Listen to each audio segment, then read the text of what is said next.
Bonjour et bienvenue, voici notre tour d'horizon économique, géopolitique, énergétique et boursier. Nous sommes le mardi 14 avril. Et pour comprendre comment tourne une planète finance revenue au zénith, c'est sur l'inforruptible et nulle part ailleurs. Et la chronique du jour, je vais l'intituler Chine, États-Unis, croyez-moi, ça va barder. La rivalité américano-chinoise, elle ne cherche même plus à être masquée par Washington. Jay Evans a fait aujourd'hui une déclaration où il explique que le pétrole vénézuélien, les États-Unis n'en ont pas besoin. Bah oui, ils en ont déjà tellement. En revanche, il n'est pas question que la Chine puisse toucher au pétrole vénézuélien. Alors, imaginez Pékin déclarer « Bon, du cuivre, on en a beaucoup, mais pas question que les Américains y touchent. » Ou des terres rares raffinées, on en a beaucoup plus qu'il nous en faut. Oui, mais pas question que les États-Unis y touchent.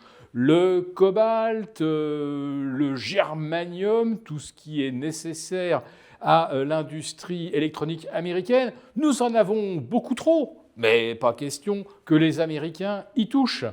Oui, c'est exactement le genre de dialectique dans lequel nous sommes aujourd'hui. Et comme Trump ne fait pas mystère de bloquer le détroit d'Ormuz pour justement asphyxier énergétiquement la Chine, est-ce qu'on peut s'imaginer que la Chine va rester sans rien faire ? Bon, elle va certainement multiplier les embargos discrets sur tout ce dont l'économie américaine a besoin pour fonctionner, et notamment l'industrie de l'armement. Prenons par exemple le tungstène, puis certains aimants permanents sans lesquels il ne peut pas y avoir ni de missiles, ni de bombes intelligentes, ni de systèmes d'armes à pénétration profonde. Je pourrais vous faire une liste. Pour l'instant, Pékin ne dit rien, ou presque rien. Si Pékin vient de déclarer qu'il n'était pas question de laisser un pays violer les règles internationales sur le droit de circulation des bateaux et donc d'interrompre le trafic maritime. Parce que le blocus américain, on l'a bien compris, en fait, il vise la Chine. Eh bien, si on va vers un affrontement sino-américain, tandis que la guerre du Golfe numéro 3 n'est pas terminée, je ne sais pas trop où ça va envoyer les marchés. Tout ce qu'on constate aujourd'hui, c'est que les marchés sont revenus au zénith, ou quasiment. Le S&P aujourd'hui à 1% de son plus haut de fin février. Le Nasdaq à 2,5%. Notre Eurostoxx revient à 6000 points. Il referme le gap des 5972 qui date du 28 février dernier. Oui, rien ne vaut une bonne guerre pour les marchés, semble-t-il, puisqu'on est pratiquement au zénith. Et vous prenez la bourse de Tokyo, nouvelle séance d'euphorie ce matin, 2,4% de hausse pour le Nikkei, qui revient à moins de 2% de son record absolu des 59 000. Alors là, le Japon nous envoie un fameux message. Et oui, figurez-vous, le 19 décembre dernier, eh bien le 19 décembre, le Nikkei culminait à 49 000 points. Ça donnait le vertige. Et nous avions alors des taux longs japonais à 1,95. Ah, ça commençait à être un petit peu désagréable, mais bon, le marché s'en accommodait.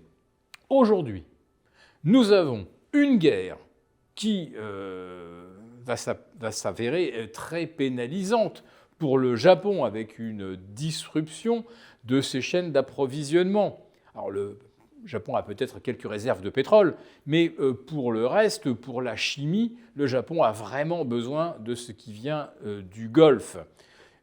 Idem d'ailleurs pour la plupart des pays asiatiques. Eh bien, le Nikkei, aujourd'hui, atteint 58 000 points Donc il a repris pratiquement, il a pris plutôt 20% depuis le 19 décembre dernier et les taux longs japonais étaient à 2,45 ce matin.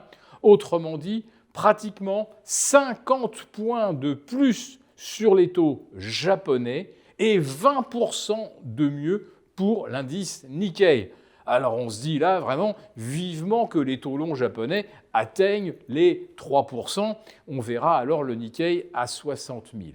Bon, on constate quand même que les marchés marchent un peu sur la tête, puisque le message que, par exemple, nous véhicule le CAC 40, vous prenez par exemple le 17 février dernier, eh bien, le CAC 40 était déjà à un peu plus de 8003, avec des taux qui étaient, eh oui, 40 points plus bas. Eh bien, ce que nous dit le CAC 40 à 8300, c'est que ça va mieux aujourd'hui avec des taux qui ont pris 40 points, avec une croissance aux États-Unis qui devrait tendre vers 1 voire 0, une croissance européenne qui est probablement d'ores et déjà négative. Oui, ça va mieux avec une inflation qui va probablement passer de 2 à 4%. C'est mieux avec des taux qui prennent 40 points. C'est mieux sans croissance. Bref, le niveau du CAC 40 aujourd'hui constitue la négation totale de toute logique économique.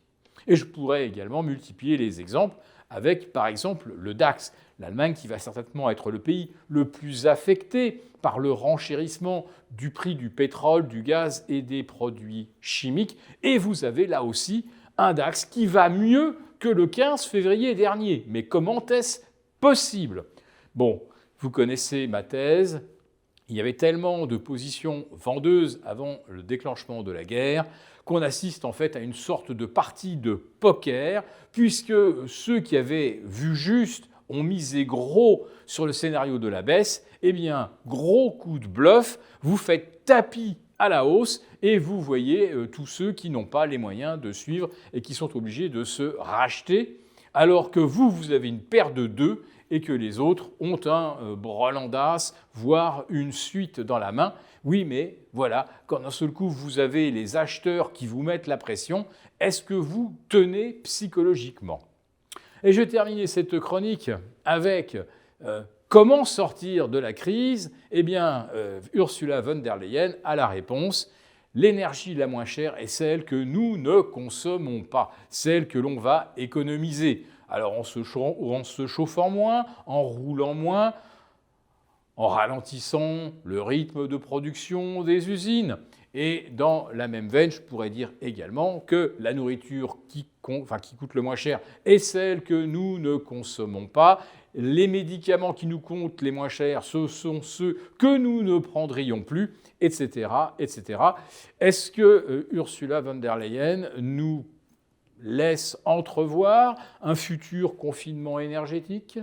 Pour vous remercier de votre fidélité, nous vous invitons à télécharger gratuitement notre rapport spécial qui contient notre solution pour préserver votre épargne face à la montée des tensions géopolitiques et qui pourrait même déboucher sur une nouvelle guerre mondiale. Il vous suffit de cliquer sur le lien en description pour l'obtenir gratuitement. Merci beaucoup d'avoir regardé cette vidéo. N'hésitez pas à réagir dans les commentaires ou à liker et partager cette vidéo si le contenu vous a plu. Et pour ne rater aucune de nos prochaines émissions, vous pouvez vous abonner à notre chaîne et activer les notifications. Et pour plus de contenu, n'oubliez pas que le dernier rapport rédigé par nos experts est accessible en cliquant sur le lien de description. On se retrouve tout de suite dans les commentaires et je vous dis à très bientôt pour une prochaine vidéo.